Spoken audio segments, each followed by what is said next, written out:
How to use Apple Pay on TikTok Shop. Hello everyone, welcome back to our channel, and in this video I'm going to show you how you will be able to use Apple Pay on your TikTok Shop. So first of all you have to do is just simply open your TikTok account, and after that just log into your account using your credentials.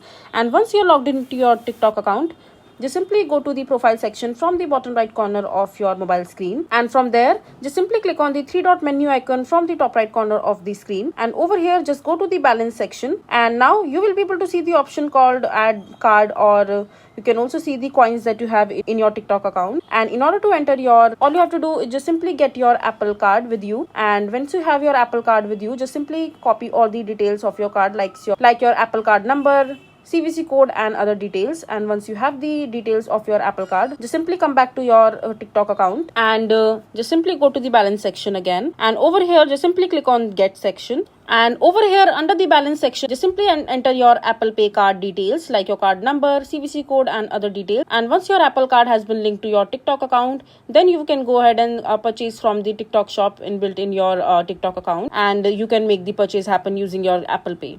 So this is basically how you will be able to use Apple Pay on TikTok Shop. I hope you find this video to be helpful. So that is it for this video. If you find this video to be helpful, make sure to hit that like button, and don't forget to subscribe to our channel for more such informative videos, and I'll see you the next time.